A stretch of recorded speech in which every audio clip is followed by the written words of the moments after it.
Disclaimer. This is a work of satirical fiction. Any resemblance to real places or situations is purely coincidental and exaggerated for comedic effect. The story intentionally contains factual inaccuracies and absurdities as part of its artistic expression. So welcome to the Simple Life podcast. It gives me great pleasure today to introduce a chap that I've been following for quite a number of years, Jeff Berwick from the Dollar Vigilante.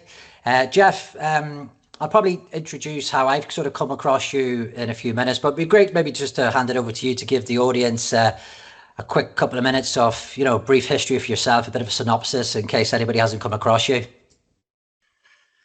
There's not really an easy way to give a brief one. I've done a lot. I've lived many lives in this lifetime, sailed the world, sank my sailboat, started an internet company in the 90s. It crashed to almost zero. Started up Dollar Vigilante 2009 after the last financial crisis collapse. And that's based on basically anarcho-capitalist sort of theories of and Austrian economics and stuff like that. Also started up a podcast on anarcho-capitalism called Anarchast in 2010. And that led to me starting an event called Anarchapulco in 2015, which is still ongoing. We have one coming up in just less than 2 weeks now in Puerto Vallarta, Mexico, our 12th event. Incredible freedom sort of event. All kinds of other things there as well for your audience. For example, like if you're into finance and capital and money and stuff like that, we have right after Anarchapulco is the Dollar Vigilante Summit and then the Crypto Vigilante Summit. We've been into crypto. I recommended Bitcoin at $3 in 2011. I recommended Ethereum at $2 around, I think, 2016. But we went quite heavily into Monero ever since. We see that as being the most important crypto out there. Now I live on a ranch. I have a ranch house with a blue roof for the energy weapons, and I'm getting ready for the apocalypse. Brilliant. Yeah, no, fantastic. And I came across you, Jeff. I was just saying before we started, I think it was about 2013. So a couple of years after your first Bitcoin recommendation, but I was always, I'm an entrepreneur, right? So I was always very keen about the business, finance, money world. And you were the first person that I actually heard the word Bitcoin. Had no clue what it was at the time, and was fascinated. And what sort of grabbed me about it was really the technology for me when I heard about the blockchain. I just knew straight away, there's just something told me that this is absolutely revolutionary technology.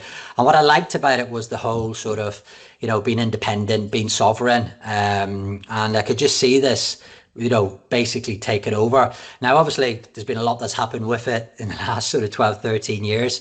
I had a very interesting experience with Bitcoin at the start where I could only get it on this random Japanese exchange called Mt. Gox. And unfortunately for me, that got hacked. The gathering trading card site. Indeed, yeah. And I that got hacked. So this was really the early days of Bitcoin where there was no really private wallets or whatever. Or you had to be really, really techy to create one. And that's just not me. So I went out of crypto for a bit. There was a little bit of a burn. But then obviously I've got back in recent years and it's a big part of my sort of investment journey as well. But I suppose, what's your current take on Bitcoin then? Because I'll be honest with you, I've fallen out of love with it. Yeah, me too. I started falling out of love with it around 2017. So as a bit of a background, I found out about it at Doug Casey's ranch in Argentina from Trace Mayer, who used to be a very well-known Bitcoin person. He's since kind of disappeared, kind of smartly, because he's like a billionaire now and very outspoken anarcho-capitalist. So pretty smart, actually, to just disappear. I'm not that smart. I don't hide from anything. I'm not saying he's hiding, but he kind of is. He actually wrote a whole book about hiding. So I don't think he'd be take too much offense that that's what he's doing. And actually, I respect him for doing that. But yeah, he told me about it at $3. And I had no idea what it was, just like everybody when you first heard the word. And he actually sent me my first 3 Bitcoins, actually. He said, I'll show you how it works. And he goes, here, open a wallet. And I did. And then he said, what's your address? And he sent me 3 Bitcoins. And he said, and I said, oh, okay, that's interesting. And then I said, well, what do I do with them? And he goes, well, you can't do a lot with them at the moment, but there's a few stores online. And one of them was his stores. He had an online ebook store for his books about gold, which is also doing incredibly well. Very smart guy. And so smart that he made me buy one of his gold ebooks for, drumroll please, 3 Bitcoins. So the 3 Bitcoins that he gave me, he actually, and it was only worth $9 at the time. he's got them back. He's very, very savvy when it comes to money. I kind of wish he had let me keep them, you know. Would have been nice. Be worth about, what is that, $250,000 today? But anyway, it was very nice of him to show me how it worked. And then I got quite into it over the ensuing years and actually started the world's first Bitcoin ATM. But I partnered with a person who was young and naive and stupid. And he basically felt like he tried to, like, you know, take the company from me and all this sort of stuff. And I was like, yeah, do whatever you want. I don't care. But I did try to start the world's first Bitcoin ATM in like 2015. And then really got into it because back then it was all of us, you know, good people, which are like anarchists, anarcho-capitalist people who don't believe in slavery, because that's what it is when you're not an anarchist. If you're a person who believes in the state or the government, you basically believe that people should be slaves and they should be owned and that they should be taxed and they should be regulated by a violent entity who actually enforces it with violence. So anyone who believes in that is not a very good person, obviously. That might be some people in your audience, and I don't want to like slap them in the face that they're not good people, but they probably didn't realize because the whole system is actually a system of illusion. The actual word of government actually means mind control in Greek. So anyway, back then, most of the people into Bitcoin were actually people like myself, anarcho-capitalists, voluntarists, we call ourselves. We believe every transaction should be voluntary, not using violence or force or theft, which I know sounds crazy, but it's not. And, you know, there's people like Roger Ver, who was around back then. He's a pretty good friend of mine. He became known as the Bitcoin Jesus. He's been in jail numerous times since. Lace was in Spain for no reason whatsoever. That's just how they do things. Another person who was really into Bitcoin and Monero was John McAfee. He also spoke at Anarchapulco in the past, and they killed him in a jail in Spain. So it's been quite an interesting few years since I found out about Bitcoin. But back then, most of us were actually, we saw it as being the thing that would take down the central banks and take down the governments, which are evil entities, just factually, like logically, that they're based on violence and theft. So they're not legitimate at the very least. So we looked at it that way, but it became clear over the years that Bitcoin wasn't exactly what we thought it was. Like even when I first started about Bitcoin, I thought it was completely private, like Monero, and that's how everyone was talking about it. It's like, yeah, you'll never know who has what Bitcoin. Well, we've learned over the years that using coin analytics and things like that, and governments and Palantir, that it's pretty actually easy to find out who has Bitcoin. So that was the first sort of big wake-up call. And then the second sort of big wake-up call was in 2017 when there was something called the Bitcoin Civil War, which my partner at the Crypto Vigilante, Rafael Laverde, was involved in. And he was on the side of not restricting Bitcoin, but the people who wanted to limit it and basically make it so it could never be a true P2P cash. Because of the small block size and things like that, they won, and they were actually backed by people in like Bilderberg and the MasterCard and, you know, the globalist type people, the system, the Wall Street type people, and they were very intent on trying to make sure that Bitcoin could never be used by everyone in the world, because if it did, then all the central banks would go away, and if the central banks went away, then all the governments would lose most of their power, and that's not what they want. But they kind of won that war. That's what Roger Ver's book, Hijacking Bitcoin, is all about, if you want to learn about that. And after he put that book out, that's when they put him in jail again for exposing what they had done. But I kind of like, at this point, Bitcoin's kind of been co-opted. It's not private like I thought it was originally. So the obvious answer then is, what is the actual thing I was looking for? And that actually turns out to be Monero. And it's been around for about 10 years now. It's doing incredibly well. It's in the top 20 coins again at the moment. It's been one of the best performing cryptocurrencies lately because people are just now finding out about it. So for people out there who are kind of like, oh, I wish I knew about you guys when you knew about Bitcoin in 2011 or 2013. Well, I'm telling you right now, the next one is Monero. And then over the next few years, that's going to become like Bitcoin in size and in usage, hopefully, although they're trying everything they can do to stop it. But yeah, so when it comes to Bitcoin, I don't have any. I sold my last Bitcoin about $100,000 a few months ago. When the Crypto Vigilante was, you're in the Crypto Vigilante, you're also in the Vigilante Insiders Club. So you know that Mr. A has been saying, sell, sell, sell all the way down. And so I did. So I actually only have one Bitcoin right now, which is the physical Bitcoin that I bought years ago for about $700. And it was a one Bitcoin Cassius coin.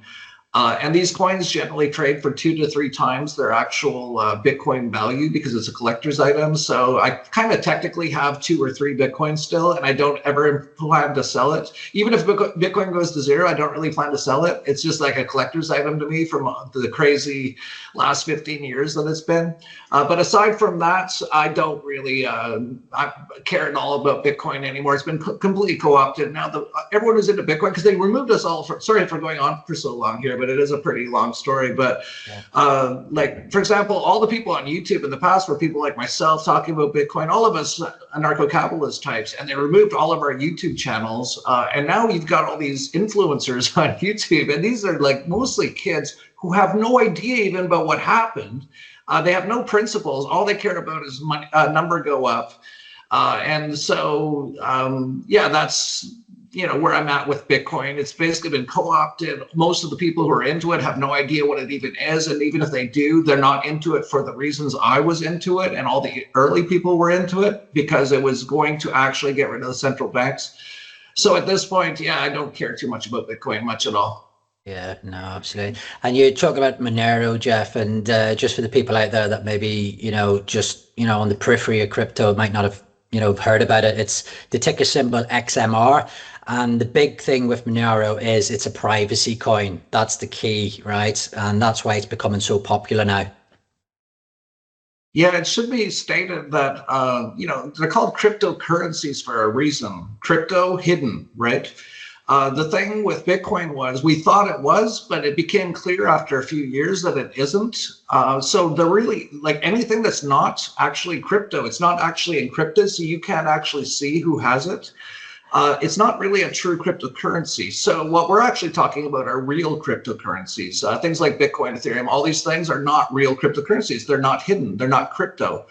And so, yeah, there's only a few real, actual, true cryptocurrencies still out there. One's definitely Monero. It's the biggest. There's another one called Zcash, but that's actually controlled by all the same people who try to co-opt everything. It's controlled out of the CIA and Israel. Israel, I guess, for your audience, I call it Israel. It's a terrorist state. And so that they try to promote that as a privacy coin, but it's not. Most people don't. It's actually an open coin, but you can put it private if you want, but no exchange will accept it if you've ever put it private. So I should mention too, Monero's delisted off most exchanges for that reason. They're trying to stop it. This is basically the next battle, the next war of this, what I've been involved in since almost the beginning. Also, people like Ross Ulbricht is a friend. He was jailed for Silk Road, which is a slightly different case, but he was in a maximum security prison for 10 years for having a site where you could use Bitcoin to trade things. So yeah, that's where it's kind of at right now. And yeah, so Monero is like one of the only true cryptocurrencies out there. There's a few others. Zcash, I call it Ztrash. It is a co-opt honeypot, so never ever touch that. But the entire developer team just recently quit, so that was very interesting. There's a few others out there. There's things like Pirate Chain, which I really like. It's actually Pirate Chain is actually the most private cryptocurrency out there. It's even more private than Monero. The biggest difference between Monero and Pirate Chain is size of the amount of people who use it, the size of the network, and how long it's been around. Monero is the big daddy, but then below that is Pirate Chain, and there's a few others out there as well. But those are the only true cryptocurrencies out there. Yeah, no, great. And I suppose just sort of go back to Bitcoin for me, being in it for that length of time as well, is that I think the thing for me, Jeff, is that like what I can't buy is this. It was created by this, Satoshi Nakamoto, right? Nobody knows who this person is. And for me, like, you got to be kidding me, right? In a world that like literally that everybody knows what's happening. The Secret Service agencies. My view on it was probably created by them to get us into digital currency and then evolve us to the CBDCs. And that's why I've always had in recent years a real sort of moral tug of war really with crypto, because I love the blockchain and I love what it could do for us potentially from a sovereign independent point of view. But then a part of me is thinking, am I going down this sort of very clever game of 5D chess by Secret Service agencies to get me into something? And to pick which cryptos, as you said, it's very, very difficult because there's absolutely so many of them. And I think that's where I've landed on Bitcoin. Satoshi Nakamoto, really? Are we really saying to this day and age that we don't know who this creator was? And that's where I land on it.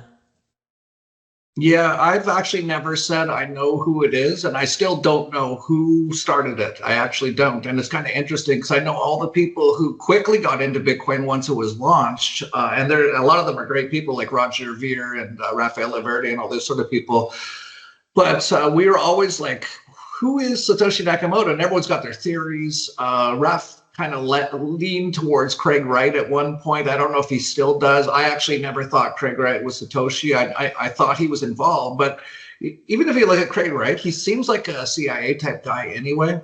So even over the years though, when people would ask me, Jeff, who started it? I'd always go, I don't know. But the actual technology itself is incredible. As you pointed out at the very beginning of this, it's actually a world-changing sort of a technology. Now we've learned since that because it's not encrypted, it's not private, that it's not what we thought it was. But back in the early days, I would say, I don't know who started it, but this could actually take down the governments and central banks. So that's why I'm in favor of it. But as far as like who it actually is, over the years, I've become more and more open to the idea that it could have been actually like a intelligence operation sort of a thing. But here's where things get very interesting.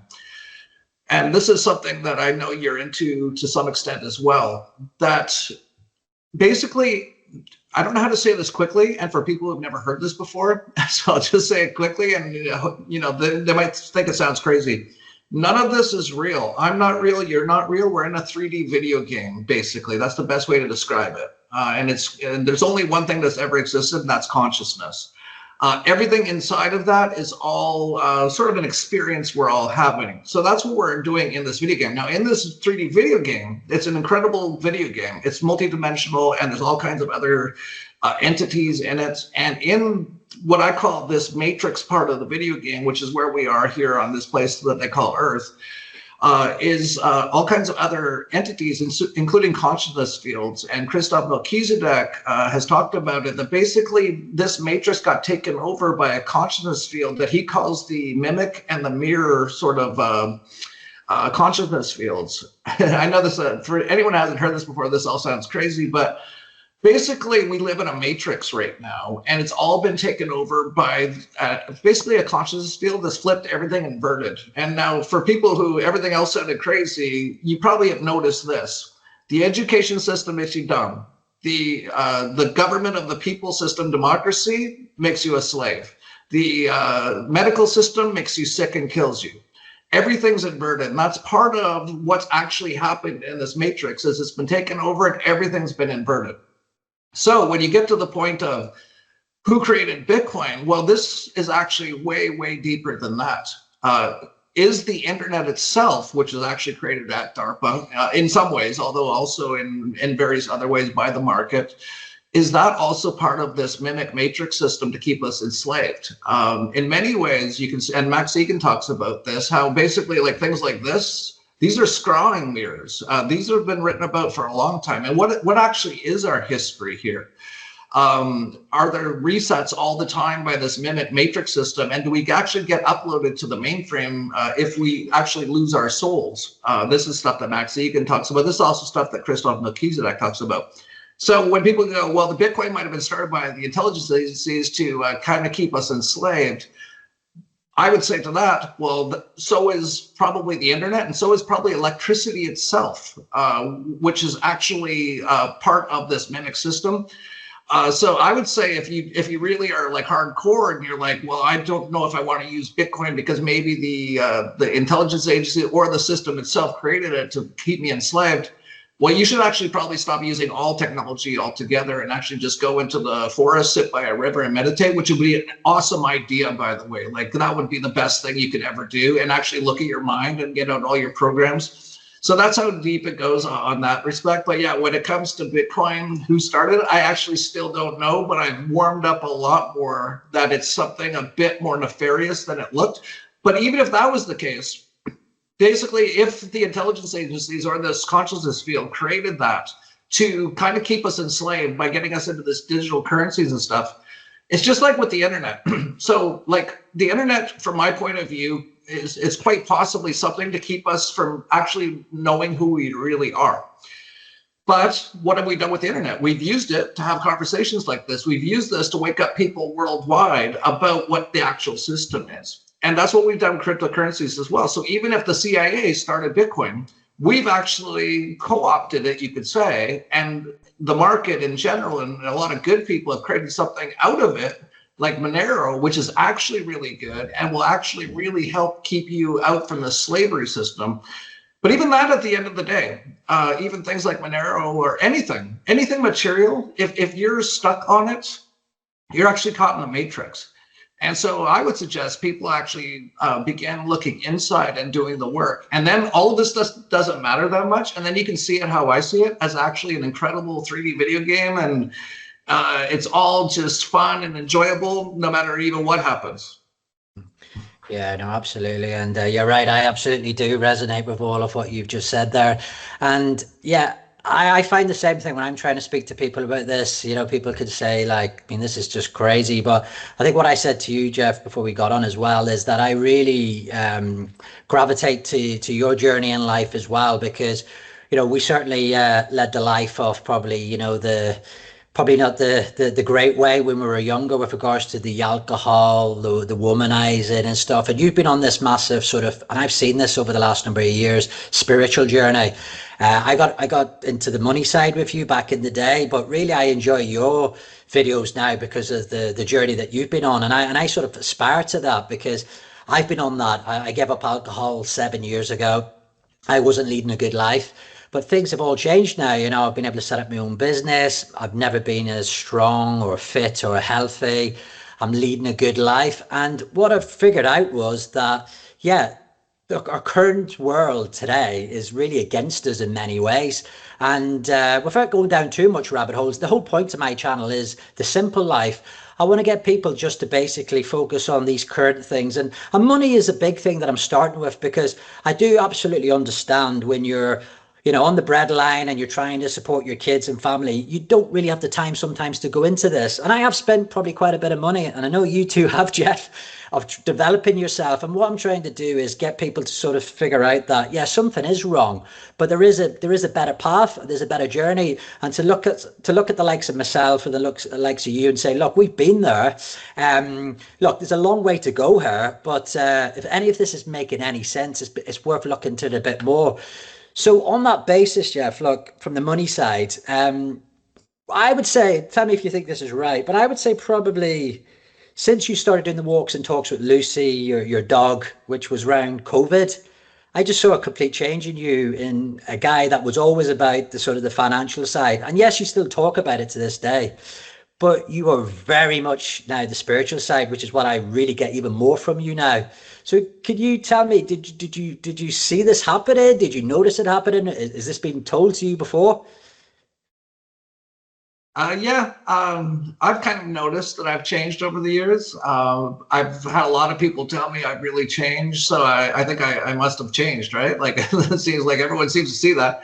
I don't think about it too much, but I will say that, yeah, I got very caught in the matrix. So even things like alcohol, for example, that's like a major thing in the matrix. That's what really keeps your energy vibration low and keeps you into this materialistic sort of like mindset. And then, you know, even things like womanizing and stuff like that, that's all the lust and all that. That's also part of keeping you inside this matrix. And I did all those things, like for anyone, I lived like almost like a rock star life for like quite a few years. Not really, because I didn't have that much money, but I was just all over the world, just always with women and drinking and all that kind of stuff. And, that's what we've actually been shown on the television programming, which is also mind control, that, that's what you want to be. That's, that's like the thing to be, right? And I actually fell for it. So I've fallen for numerous things inside this matrix. I'm probably falling for some right now and I don't even know, and I'll find out later, right? But I did fall for it. And so I'm living this life. I'm all over the world. I'm drinking women all the time, all that sort of a thing.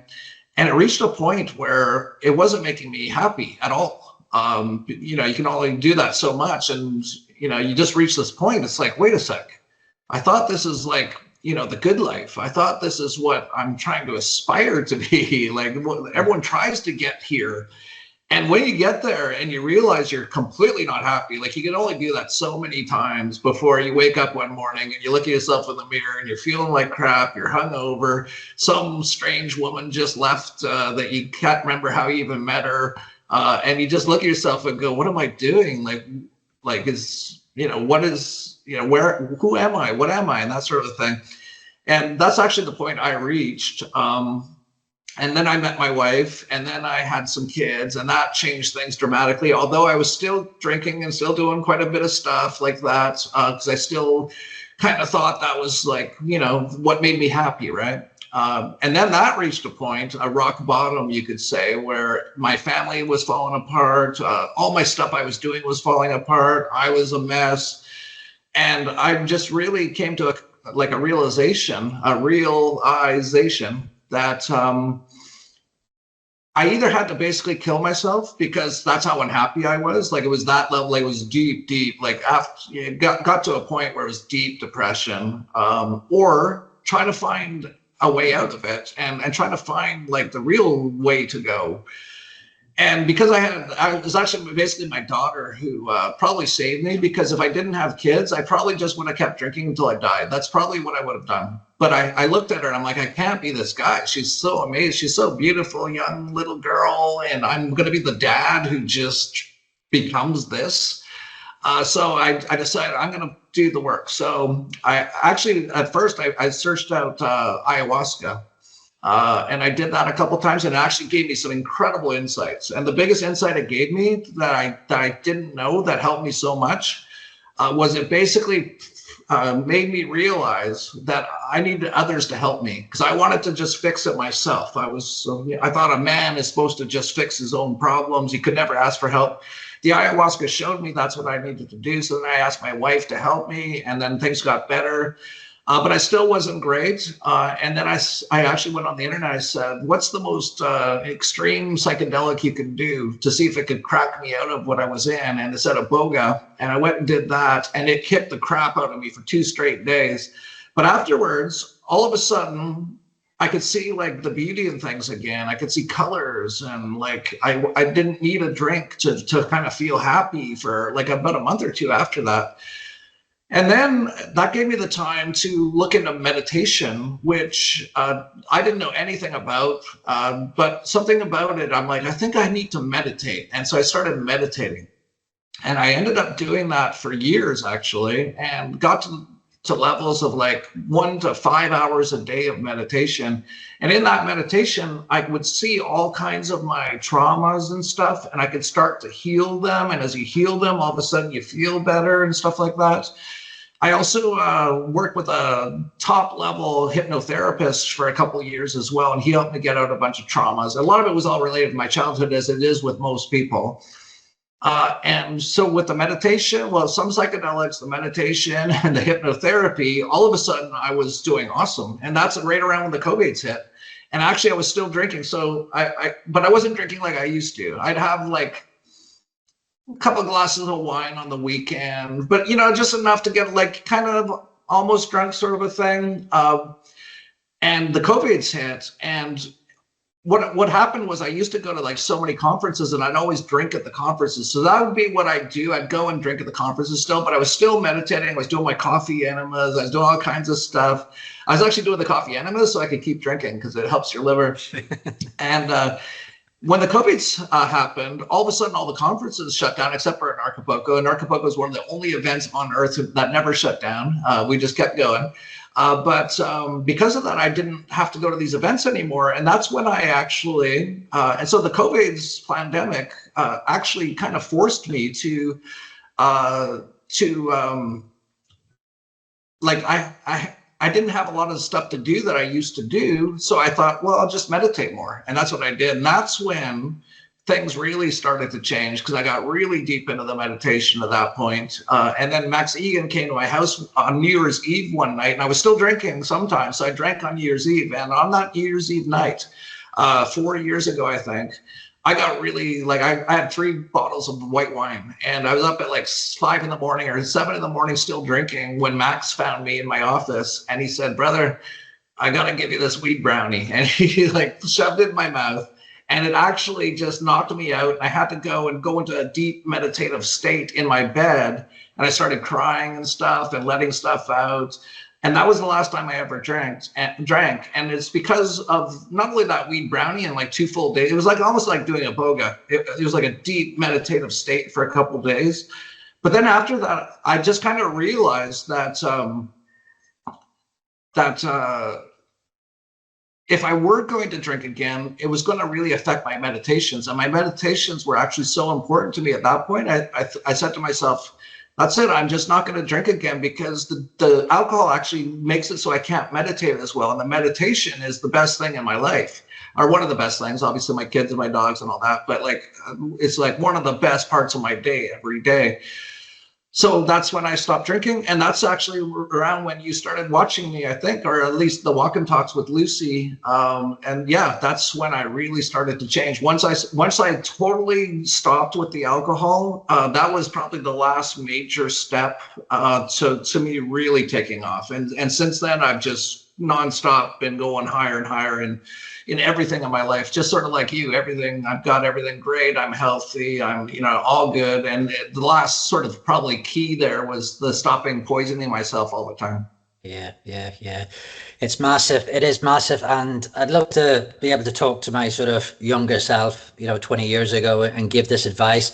But I think, I've got a lot of friends being Irish. Your drinking is in our culture. And, it is a very difficult. Yeah, Berwick upon Tweed, Scottish. The Scottish. And then my other side is my mom's side, which is the French. So that was the wine all the time. So I had the Scotch and the wine sort of in my blood, you could say. Yeah, so yeah, I totally get it. And then I was born in Canada, where it was -40 all the time. And the only thing that anyone ever did, because you could barely exist at all, was go watch hockey games and drink beer, and then go to the bar and fight. So that was my sort of history of my family history with alcohol. That sounds like the north of Ireland growing up, Jeff. Very similar, just probably a little warmer. Yeah. But what I say to people, and anybody listening to this, I actually thought, I could never give up alcohol. I was just so in that world, that matrix that you talk about. It was just my life. Like, literally, I would work and it would be the pub. My weekends involved just drinking. And looking back now, I can't believe I'm talking that it was 7-8 years ago. And if anybody's listening to this and is in that same boat, I'd like them to just look at somebody like Jeff and myself and say, look, it can be done, but put no expectation on it. Because for me, I used to give up and go off for a month or 2 months and 3 months, and then come back on it 10 times as worse. But I just think, my advice to anybody out there is that there is light at the end of the tunnel, right? And just see how you go. Maybe cut back a little bit, maybe go off it for a certain little period of time. But it's such a game changer, because for me, all that potential that I was wasted all those years was getting lost in hangovers.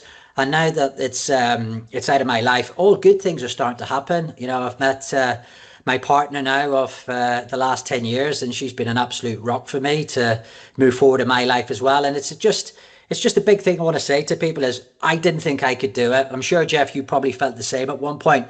Sometimes we have to hit rock bottom. I unfortunately did as well. But thankfully, I came out of it, right? And if anybody is at that rock bottom or going towards there, hit us up, because, it's all about that support community, because there's so many fabulous people, creatives, and it usually is the creatives, the talents, the entrepreneurs, the trailblazers that find themselves in this predicament because they're actually unhappy with where the world is today. And that's what I was. I was deeply unhappy with where the world was. and I was projecting a lot, and I didn't do the work on myself. And that's what I've been doing for the last 10 years. But it all stems from not drinking. I've never been fitter, as I said earlier, set up my own business. Now I've been with my partner for the last 10 years. And Jeff, you're very, very similar. What I'd ask is those people that are so busy, that are just still in the 9 to 5, they don't maybe have too much spare disposable income. What could they do just as a few basic things to just start? Because it's easy for us, obviously, to say stop drinking, right? We know how hard that is. But if they could try and cut it back, is there any other things that you would suggest that really helped you, that was a bit of a game changer?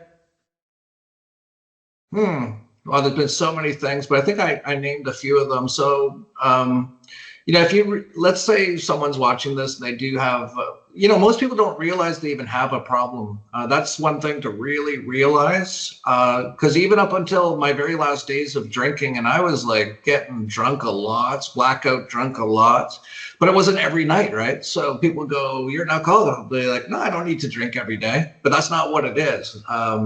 So the first step is actually look at yourself, and this is part of self-work, and this is something I would recommend everyone do.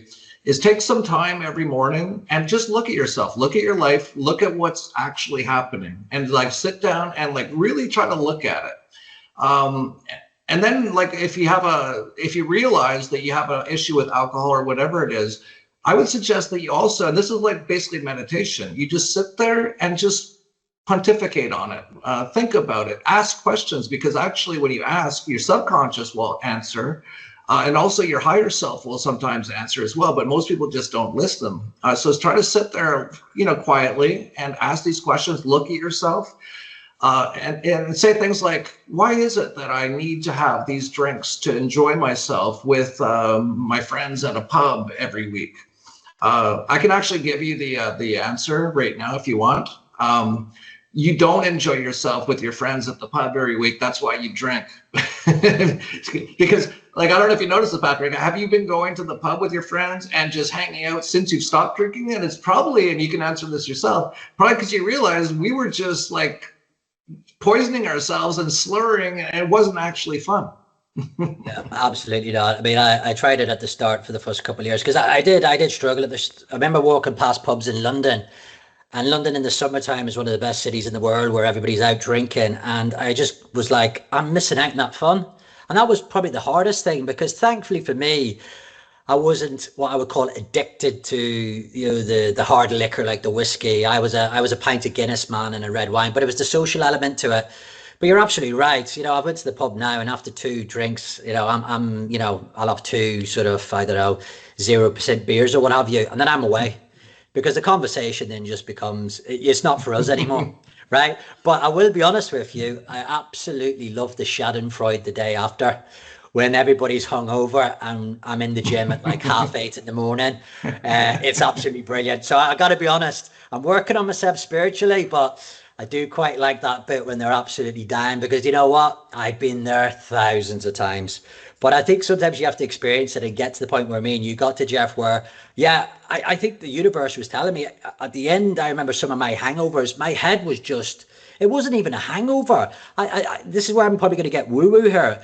I literally I didn't feel like I was resonating it was just like my head was constantly just buzzing from hangovers. And I think it just got to the point where I wasn't going to give up, but I think somebody, out there, maybe one of my guardian angels or something like that, was like, right, Patrick, you've just wasted 37 years, son.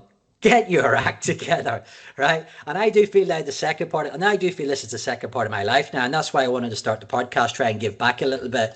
Because, there's been some people that unfortunately didn't make it through, Jeff, right? And it's such a prevalent thing in this day and age, especially where I'm from, in the north of Ireland and stuff. So for me, trying to help people get out of that pit is ultimately what this is all about. And if I can help them with a bit of the money side, a bit of the health and wellness, but spirituality is a big part of it. And I know a lot of people might not get this today, but hopefully they might hear a few things, right? And then in a few years' time, they might go, what was those 2 guys banging on about a few years ago? That's starting to make sense to me, because I think we said it as well, Jeff. We wouldn't have got this 20 years ago. Yeah, no. I wouldn't have been watching this 20 years ago. If you tried to show it to me, I'd be like, nah, I'm going to the club right now. Like, I'm living the good life. Why are you trying to show me this stuff? What are they talking about? Oh, this isn't real. Of course it's real, all this sort of stuff.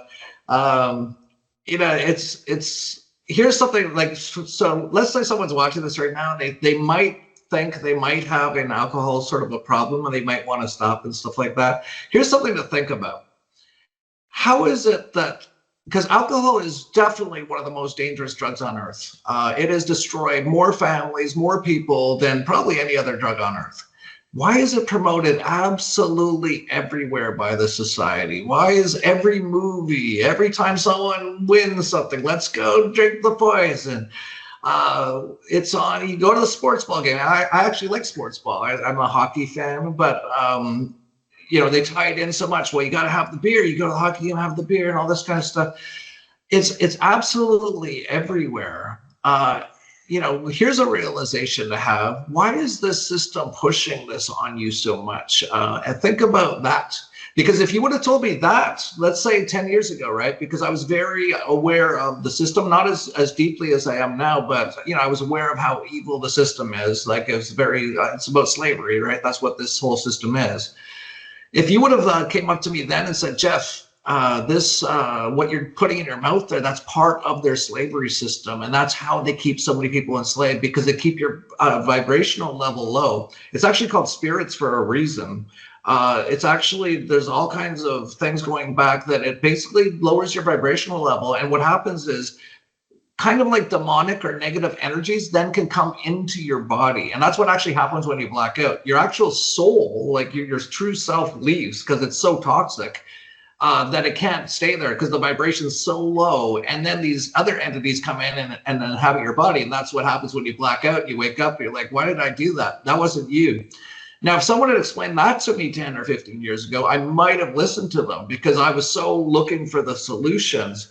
But I had never heard anything like that before. So maybe someone, or maybe a million people, who knows, might see this, and maybe that will kind of be the wake up call to them to at least look at it. Like, why is this a part of our culture so much? And remember the word culture, cult, it's a cult. It's actually like kind of a negative thing in many ways, not always, but in many ways. And it just keeps repeating because it's part of our cult.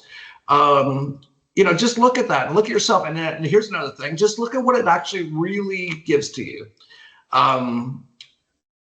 So like, try this, right? Look, first of all, if you usually go out and you drink when you go out, whether it's dinner or a nightclub or a disco or a bar or whatever it is, a pub, just go for one night and don't drink.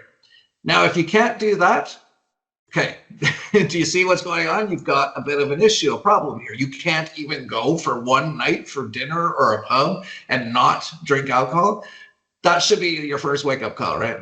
But if you can do it, which quite a few people probably can, definitely do it. Now, what I want you to do is go and really pay attention to what's going on inside of you. So you might go to the pub and you might feel a little uncomfortable. It's like, oh, I don't feel as relaxed as I usually do. Okay, look into ways to relax. Meditation, exercise. Also become aware that maybe you've got some social anxiety because you've never really learned how to socialize without the alcohol. Okay, now you just need to learn how to do that, and then you can do it without it. And one way, like as an example, there's a lot of, they call them day game pickup artist type things. You could actually go to one of those day game pickup artist guys and actually get them to teach you how to become comfortable socially, because that's a big part of it. That's a big part of what they teach. And just go, I want to learn how to become completely comfortably socially. And what it is just like going to the gym. If you've never really been social without alcohol before, it is there's a lot of anxiety because you've never done it. Anything you've never done before, there's this fear of the unknown. So you have to actually go to school, train yourself, or you can do it yourself. Just go out and try to be social without alcohol. You might need a coach for it to help you and stuff like that. But once you can do that, then you'll realize it's like, holy cow, now I can do a lot of the stuff I used to do without poisoning myself, without spending all that money, without lying in bed the next day hating my life. And it was all because you didn't realize that you can do that, but the whole system's just pushed you with this thing. Just take this thing, and now you can go talk to those people. It's like, well, you could have learned how to do that in a couple of days, but so if it was all explained that way to me 20 years ago, if you could have caught my attention, right? Because I was just, I was either working or I was out drinking and having fun. If you could have caught my attention for a few minutes and you told me these things, I might have listened. So maybe someone out there, this can help them.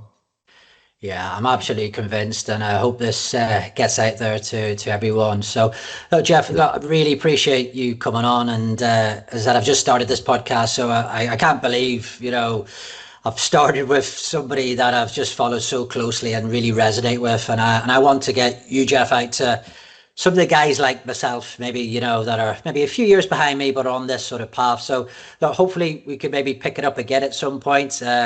We've chatted about the money and finance at the start, and then really went into that spirituality, and that's what this channel is about. So, Jeff, thanks very much. You're doing wonders for humanity. You really are, and hopefully we'll get on for another chat again in the future. Well, thank you. I appreciate it. And for anyone who's watched this far through, you might like an event like Anarchapulco, because this is all the kind of stuff that we all talk about at the event. It's coming up in less than 2 weeks in Puerto Vallarta. If you're in England, there's actually a direct flight from like Manchester, I think, to Puerto Vallarta. So if you're interested in that, just check out Anarchapulco.com. If you're into the finance stuff, we have the Dollar Vigilante and the Crypto Vigilante newsletter. We actually have 2 events coming up for that, which you can watch it all virtually too, by the way. You can actually get all Anarchapulco, Dollar Vigilante, and Crypto Vigilante virtually at Anarchapulco.com/bundle.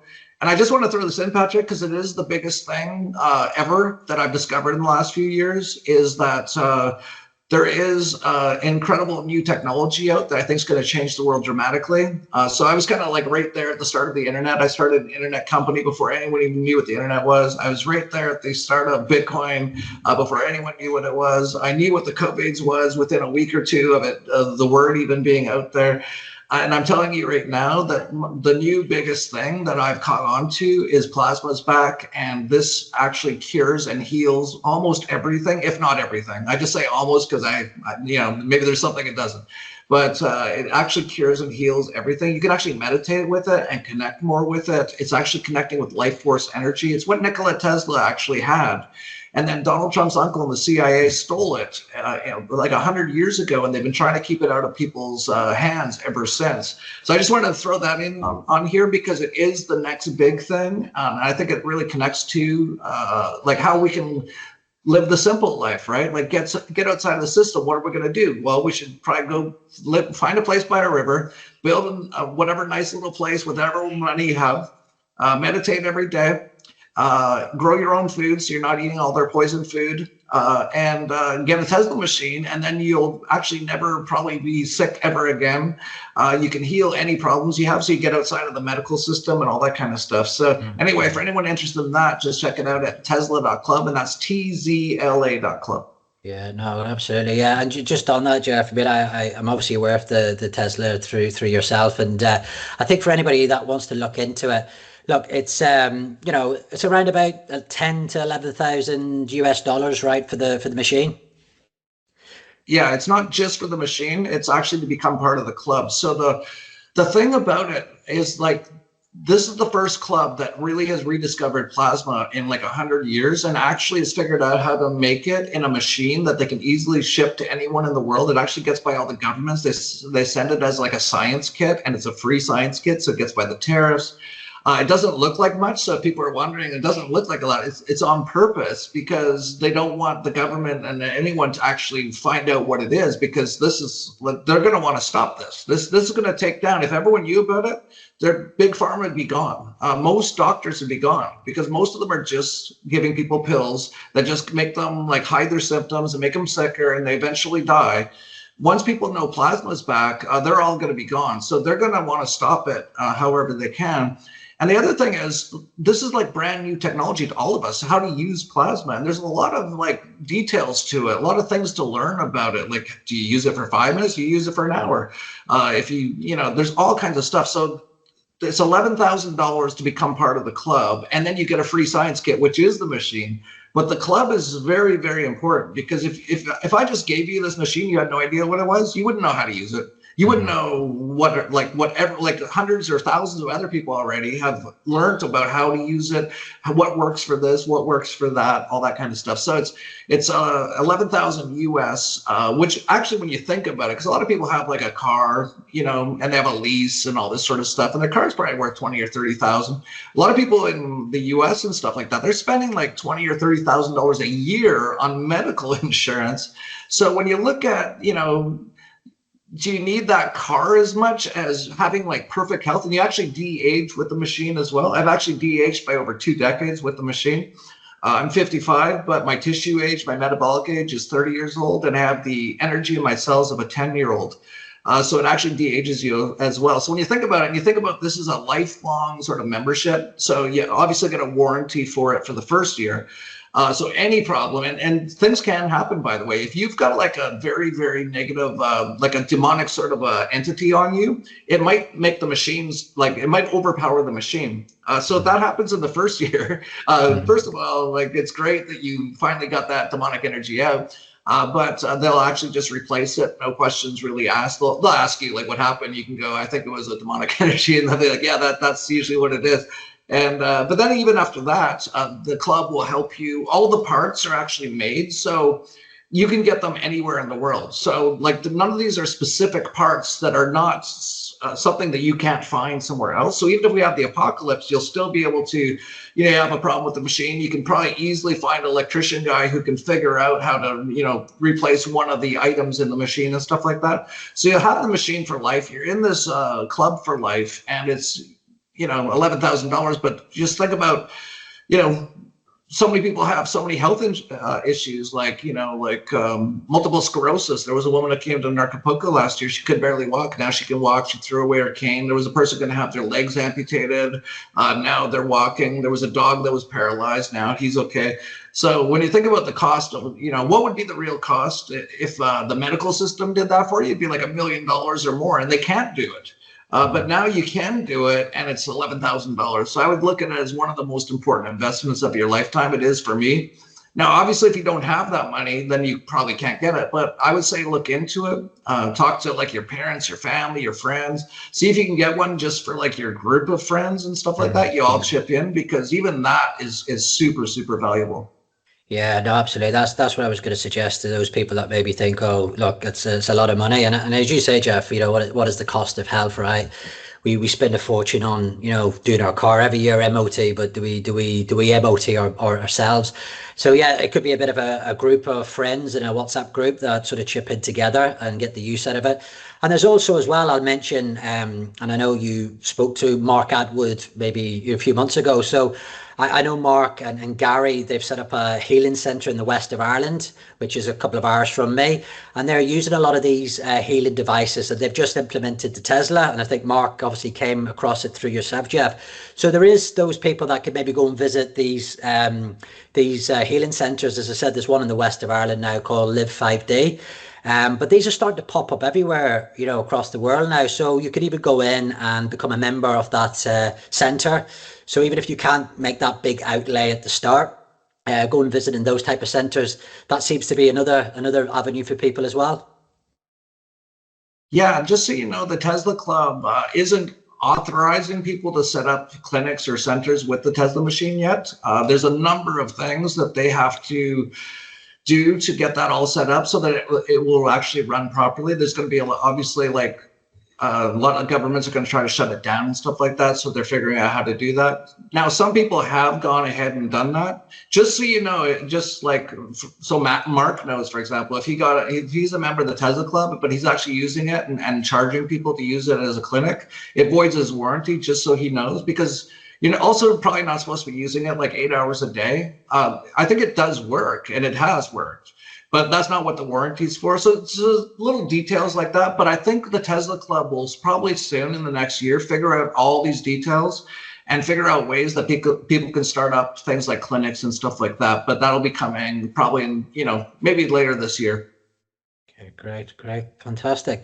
Jeff, look, pleasure. And that also, by the way, could be a huge business opportunity, right? Like we talked about entrepreneurs here, like basically for any entrepreneurs out there, you should at least be learning about what's going on, because this is the biggest development. Like I said, I got into the internet in the early 1990s, got into Bitcoin in 2011. I'm telling you right now, this is the biggest new development of our lifetime. So as an entrepreneur, just start at least figuring it out, because that's what you do with the internet or Bitcoin, right? When you first started the word, you just start learning, right? You find out where the stuff is, what it is, and start figuring out how maybe you could profit from it in one way or another.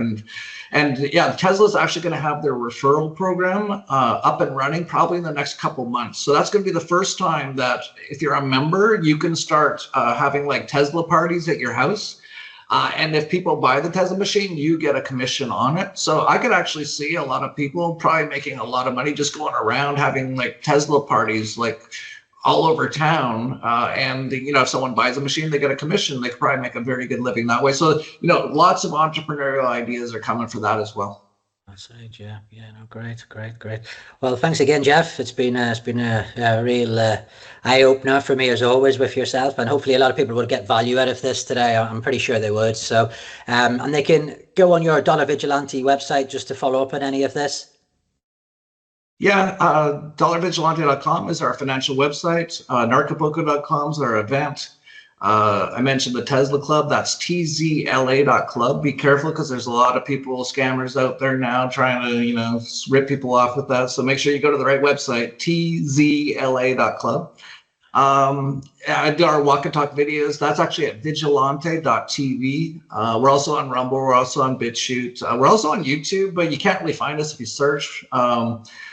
I'm also on X, but you can't find me if you search, but I'm at Berwick Jeff. But yeah, that's most of my contacts. I'm all over the place, just like you, Patrick, trying to help get this information out to people, because that's part of the apocalypse. The apocalypse is the lifting of the veil, and that's what we're seeing. People are starting to wake up to all this stuff now, and now it's going to get really interesting. Yeah, for sure. Great. Well, thanks again, Jeff, and hopefully we'll catch up again in the future and see where we are in this amazing apocalypse we're going through. Thank you, Patrick. It's good. Take care. Jason Christoph here, just letting you know I will be speaking live at Anarchapulco in February of 2026 in beautiful Puerto Vallarta, Mexico. Come down. You'll love the sun. You'll love the speakers. You will learn quite a bit, and you will raise your vibration being around like mine. So I hope to see you there. Go to anarchapulco.com for more information, and I will see you live in sunny Puerto Vallarta, Mexico, February 2026.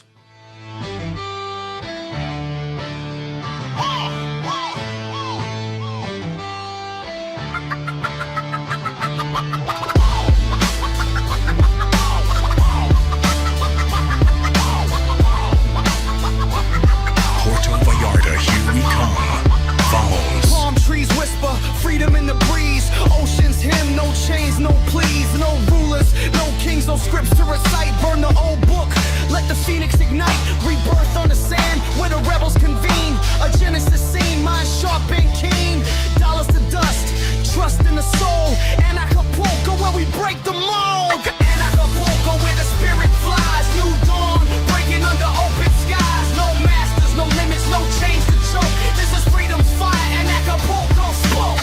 Anarchapulco where the spirit flies, new dawn, breaking under open skies, no masters, no limits, no chains to choke, this is freedom's fire, and Anarchapulco spoke. Beach bonfire starts spark like flint, ideas ricochet, no permission, no stint, borders dissolve, minds expand, every soul sovereign, every mind grand, no contract signed, just a handshake truth, ancient wisdom reborn in the fountain of youth, rules crumble like castles at high tide, revolution lives where the dreamers reside, golden horizon, the birth of the free, echoes of laughter, the waves decree, freedom is anthem, a beat in the chest, Anarchapulco where the restless rest.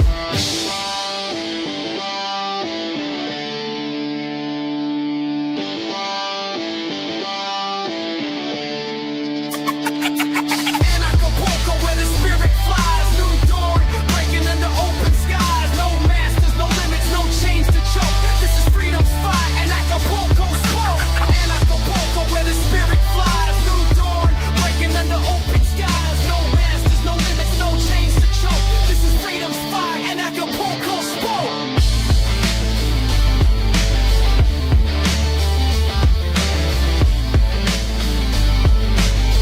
with performing artist Aya May. I don't need a muse or anything to do. Probably just get canceled 'cause I'm singing about the truth. Feels like we're getting wiser, don't you? Since the lies that they blew up, now nobody trusts the news. Anarchapulco opening party on February 15th. Anarchapulco Genesis, February 16th to 20th. The Dollar Vigilante TDV Summit, February 21st. The Crypto Vigilante TCV Summit, February 22nd. Agorapulco, retreats, and other excursions, February 21st to 27th. Bufo and other plant medicines with Bearheart throughout the event. A special Iboga ceremony with Christoph Melchizedek from February 23rd. 2 Tzla plasma healing devices will be running throughout the event. Thanks to the Tzla.club. Bring the whole family. The Anarchapulco Family Camp runs throughout the event with activities for non-lethally injected, free-range, unschooled pure souls. Anarchapulco 2026. Genesis. Puerto Vallarta,